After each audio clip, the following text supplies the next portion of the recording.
Have you ever walked away from a conversation feeling guilty, but you could not explain what you had done wrong? Nobody yelled at you. Nobody threatened you. Nobody openly demanded anything. Yet somehow, you apologized. You changed your plans. You questioned your memory. And the concern you originally raised disappeared completely. That is what makes covert manipulation so difficult to recognize. It does not always control you through force. It controls you through confusion. Welcome to Wonder Jenny and the Robot. This is Case File 07, Covert Manipulation. The subtle tactics you do not see until they begin changing you. Obvious manipulation is easier to identify. Someone threatens you, orders you around, insults you, or openly demands that you comply. Covert manipulation is different. It often hides behind kindness, concern, disappointment, helplessness, humor, or wounded feelings. The person may never say, "You are not allowed to go." Instead, they say, "Go ahead. I guess I will be alone again." They never directly ask you to cancel your plans, but now leaving feels cruel, so you stay. And because the final decision appeared to be yours, you may not recognize that emotional pressure made the decision for you. That is the first mechanism, the request that pretends not to be a request. A direct request gives you the freedom to answer. Can you stay home tonight? You can say yes or no. A covert demand makes refusal feel like evidence that you are selfish, disloyal, insensitive, or uncaring. The words may sound harmless. The emotional consequence is not. Another tactic appears when you raise a concern. You say, "It hurt me when you embarrassed me in front of everyone." They respond, "I cannot believe you think I would intentionally hurt you." Notice what happened. The conversation began with their behavior. Now it is about your interpretation of their character. You explain that you never called them evil. You reassure them. You soften your words. You apologize for making them feel accused. And eventually, the original behavior is never addressed. This is not always calculated. Some people become defensive because they lack emotional maturity. But when the same reversal happens repeatedly, it creates a pattern. Every time you describe what hurt you, you end up comforting the person who hurt you. Another subtle tactic is strategic confusion. You ask a simple question. "Why did you tell me you were at home when you were somewhere else?" They respond, "What are you talking about?" "You never asked me where I was. I told you my plans could change." You always twist everything.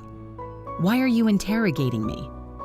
Within minutes, you are no longer discussing the contradiction. You are defending your right to ask the question. Confusion becomes useful because a confused person keeps explaining. They supply more details. They reveal more information. They work harder to prove they are reasonable. And the longer the conversation continues, the further it moves from the original issue. Covert manipulation also appears through selective helplessness. The person can manage responsibilities when consequences affect them. But when a task is unpleasant, emotionally difficult, or inconvenient, they suddenly become incapable. They say, "You are better at this. I do not know what you want me to do. Whatever I do is wrong. Just handle it." At first, helping feels loving. But eventually, you become responsible for everything they repeatedly refuse to learn. You organize appointments, repair conflicts, remember obligations, manage emotions, solve emergencies. And when you finally become exhausted, they accuse you of being controlling. This creates a painful trap. You carry the responsibility because they will not. Then you are criticized for carrying it. Another tactic is the debt hidden inside generosity. They give you attention, gifts, money, favors, or support. But later, the gift becomes evidence. "After everything I have done for you, I was there when nobody else was. You would not have this without me." A genuine gift does not become an invoice during conflict. Support becomes manipulation when it is repeatedly used to purchase access, obedience, silence, or loyalty. Then there is humor.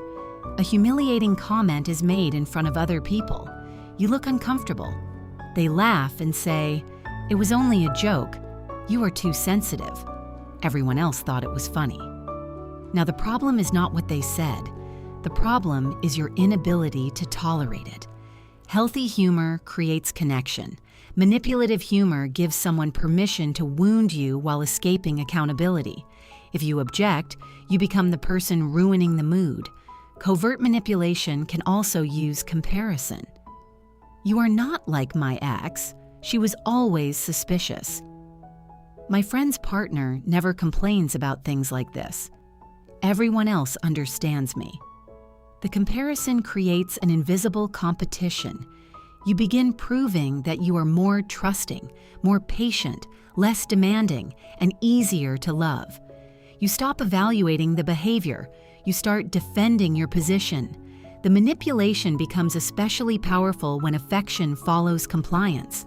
They become warm when you agree, cold when you resist, attentive when you meet their needs, distant when you maintain independence. Nothing is stated openly, but your nervous system learns the rule. Agreement produces closeness. Disagreement produces withdrawal. Eventually, they do not need to punish you.